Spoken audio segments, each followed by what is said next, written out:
Hey everyone, Katie and Sergeant Steele here, and today we're talking about the best shock troops in all of the Astra Militarum. And no, I'm not talking about the Cadians. I'm talking about the Ogryns. So Ogryns are the abhuman unit. They're big, huge, bulky monstrosities that serve the Imperium, particularly in the Astra Militarum.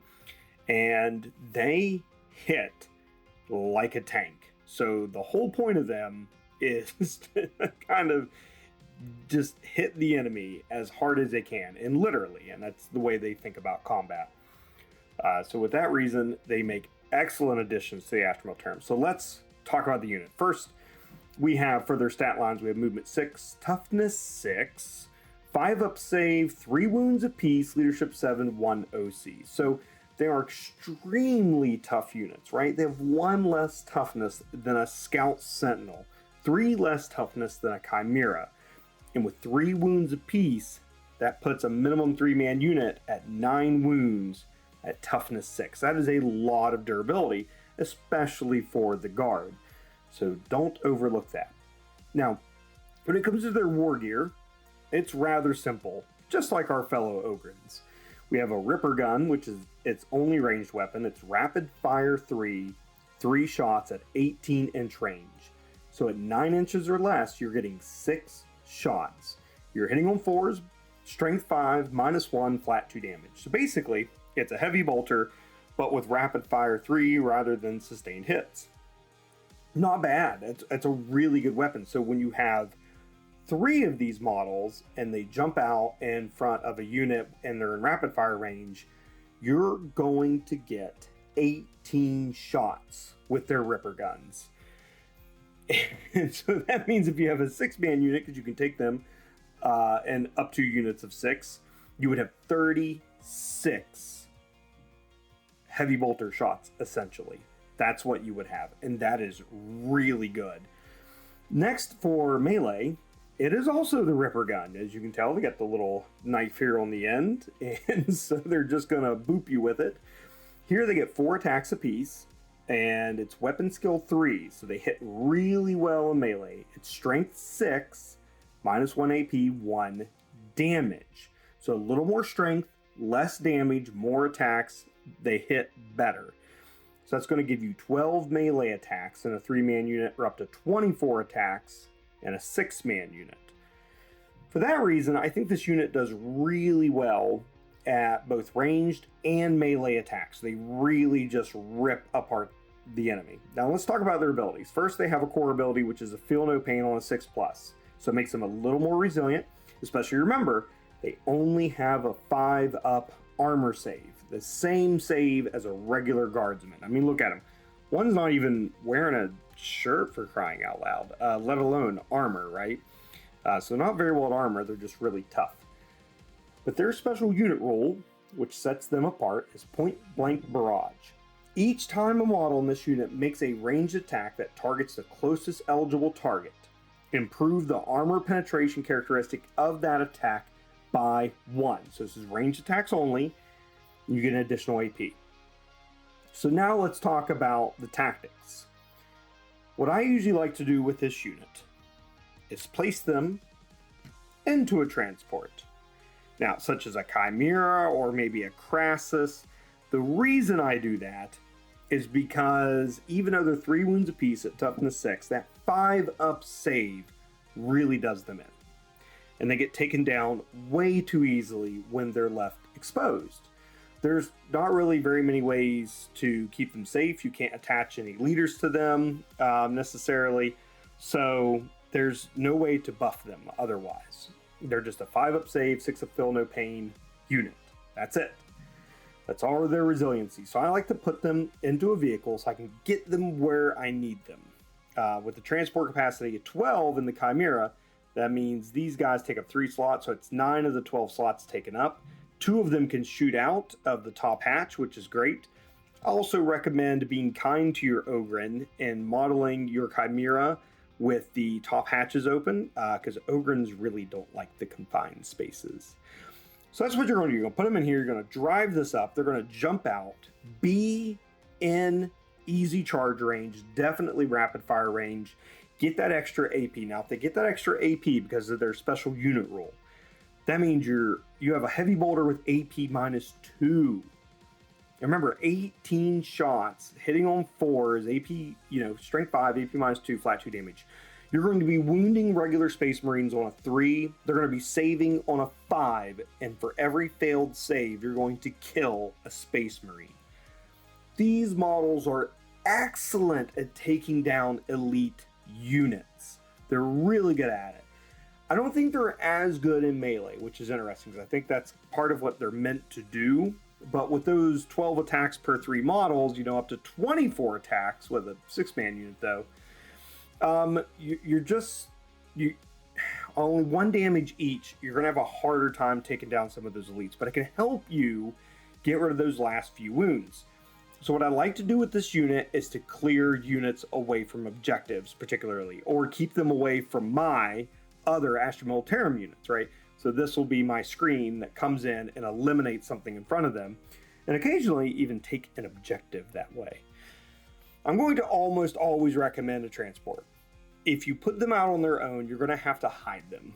You're going to have to sneak around buildings and then jump out and try to get your opponent. And they only have movement 6.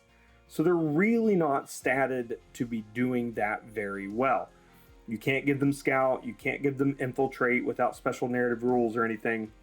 So they're just not going to have the capability of moving freely across the board to be able to get in range to do their work. So I really recommend putting them into a transport.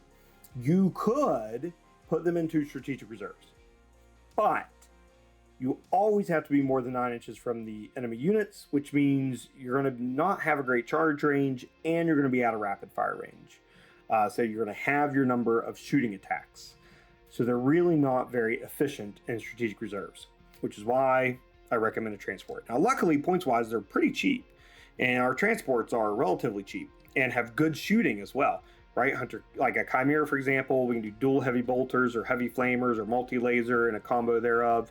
The lasgun array and a hunter killer missile, and so then these 2 of these are shooting out of the back, and you can really drive around harassing the enemy pretty well with this combo here, and is how I recommend running them. Also, if you're using a large capacity transport like the Crassus or a Stormlord, and you put these in there with your 20-man units of infantry, or 2 10-man units of infantry with attached leaders, then I like to jump these out first so that they can help like screen and clear out units before then I send in the next wave of troops. And that's one of my favorite ways to run them, is in these larger capacity transports instead, and have them jump out first thing, which I think is a really effective strategy. I mean, I've used it over and over again, both in my narrative and in my match play games, to great effect. Now with the Crassus, for as long as that we still have that, and hopefully we get to keep it after the Codex drops, with the Crassus you also get re-roll the hit rolls, or hit rolls of one or the other, with a Crassus, and so then this unit gets an additional AP for shooting closest unit, then they get to re-roll their hit rolls, or maybe it's their wound rolls. Either way, so I just can't remember right now because I haven't used the Crassus for a few months. I'm about to use it in a narrative, but anyhow, so it gives you another buff, right? So sometimes you can put them in a transport that helps buff them and allows them to get kind of more hits or more wounds, and so that's something great to keep in mind too, as a way to synergize this unit and make them even better. And I have completely cleared out whole units of Chaos Space Marines with just my Ogryn. They're really, really effective at it. Now, the downside to any of these strategies is that if left exposed, if left out in the open, your Ogryn are going to perish. There is just almost nothing you can do about that. There's no leaders you can attach to them to give them invulnerable saves or to resurrect them or anything. Once they're shot, they're gone. You can't use reinforcements on them, so they're just out of there.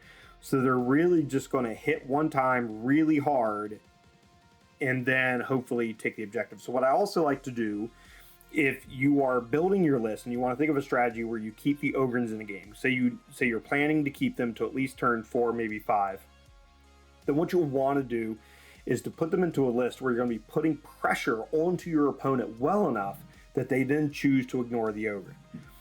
Your problem is going to be if you use them too effectively, then your opponent is going to immediately pivot and want to shoot them off the table, right? So you got to keep that in mind and figure out how to balance that psychology of your opponent. If part of your goal is to keep this unit in the game for whatever reason that may be.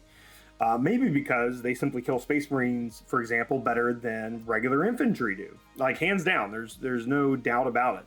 Their weapons are phenomenal for killing particularly Space Marines. So that's something good that you can kind of keep in mind when thinking about your list and your strategies that you want to employ, and your tactics then that come later if you need to keep this unit in the game as part of your anti-elite infantry kind of approach to winning and playing your games. That's it. The Ogryns are very basic. They do one simple thing. It's very straightforward. And I gotta say, I know the models are just a little bit older now. I absolutely love them. I love the look of these models. I think they're fantastic, and I have tons of Bullgren because they were like the hot stuff there for a while. I only have these 3 Ogryns. I painted these almost 8 or 9 years ago with a little touch-ups here and there. But that's why I have the googly blue eyes on the one in particular. Just that was before I got really good at doing eyes, but you know, I still think they look pretty good, so I keep them around and I keep playing with them. And I really, really love these models. So I hope to get some more and to keep utilizing this amazing unit. I've heard rumors even that maybe we will get an Ogryn Bullgren Rattling kill team. We'll see. Those are just rumors for now. So as of the filming of this video, but that's it. So I hope you've enjoyed this unit review. If you have, please like and subscribe. I'd really appreciate your all support. I just hit over 1 million views this past month here on YouTube, and that's all because of this amazing community. So I came here to be inspired, and instead I get to give back and help inspire some of you all as well. So I hope I've been doing that. If you want to support me, I do not have a subscription or Patreon as a recording of this video or anything. So the best way to do it is go down to the links below. I have some affiliate links with some clear movement trays from Squad Marks, or my painting and hobby supplies from Redgrass Games and so forth. And so you can use those links, and they give me just a little bit of a kickback. And these are products I already loved. And so they came to me, and I agreed to do an affiliate link because I love their products so much. I use the Squad Marks movement trays in every single game, and I paint almost all my models with Redgrass Games paintbrushes. And my wet palette I absolutely love. But that's it if you want to support me that way. So I hope you've enjoyed this video. As always, have fun wargaming, and remember, Cadia stands.